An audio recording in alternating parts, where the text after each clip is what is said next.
I'm Emily Caspers, and this is my story, Learning the Meaning of Sorry. I grew up on Nullama and Yunjimbunny land in the small mining town of Karratha. Karratha has many beauties, from colourful coral reefs sprinkled throughout the Dampier archipelago to over 10,000 individual Aboriginal art engravings, making Karratha the most prolific art gallery in Australia. Although my town is enriched with Aboriginal culture and history, I learnt very little about Aboriginal culture, people and their history throughout my schooling. Most of the knowledge I know was taught to me by my Year 2 teacher, Mrs. Rhonda Tittums. Mrs. Tittums is a Yindjibarndi woman who grew up in Geraldton and had a sacred and spiritual connection to her country and culture. The year was 2009. I was a Year 2 student at St. Paul's Primary School, budding with confidence and a unique sense of humour. I remember our class shuffling back into our classroom at the end of May, following a lunchtime in the blistering 40-degree Pilbara sun. While we settled into our after-lunch tradition, silent reading, which looked more like a cooling down time as the fans spun above us like helicopter blades ready to take off. Many red faces and sweaty kids surrounded me. The class was silent until Mitchell raised his hand. "Yes, Mitchell," Mrs. Tittums said, while sipping on tea behind her desk.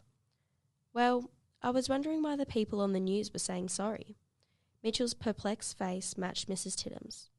I suppose she was astonished that he even knew what was happening, given his young age. Mrs. Tittums paused for a while.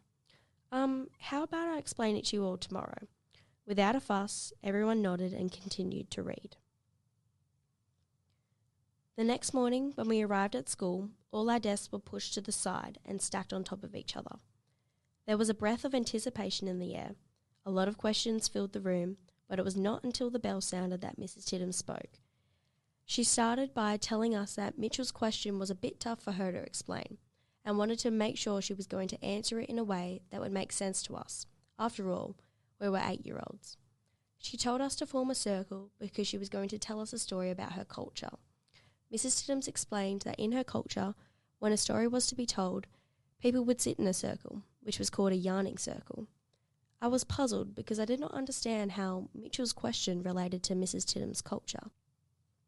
She started by telling us about how a long time ago, Aboriginal children were taken away from their families. Every sentence, a flood of questions followed. Who took them? Where did they go? Why did they take them? She continued and told us that her auntie was taken away when she was a baby and had only just met her. I remember my mind attempting to digest this information and how sadness rushed over me.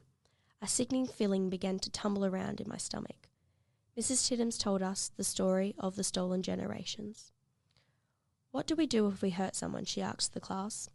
Without missing a beat, the class responded in unison. "Sorry."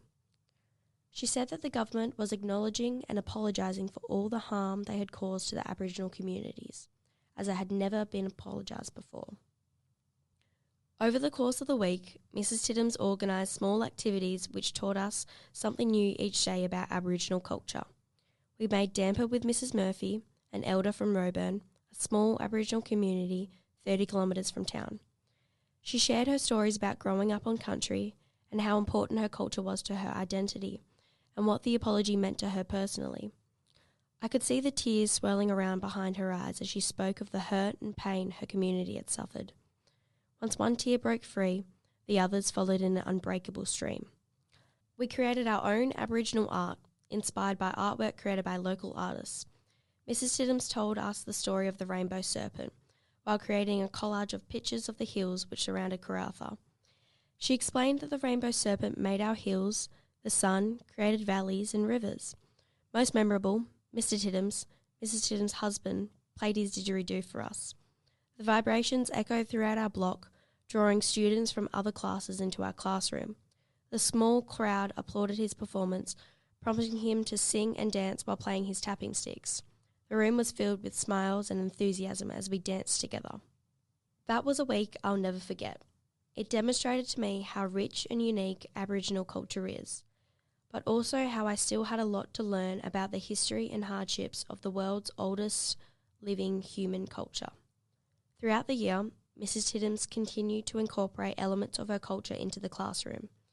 Images of the rainbow serpent adorned the walls, We listened to Aboriginal music, and our own Aboriginal art was proudly displayed outside our classroom for the entire school community to admire throughout the year. Now, as a young adult, every time I hear or think about the day that Kevin Rudd delivered his long-awaited apology to the Aboriginal people, I will always remember the week at school that followed.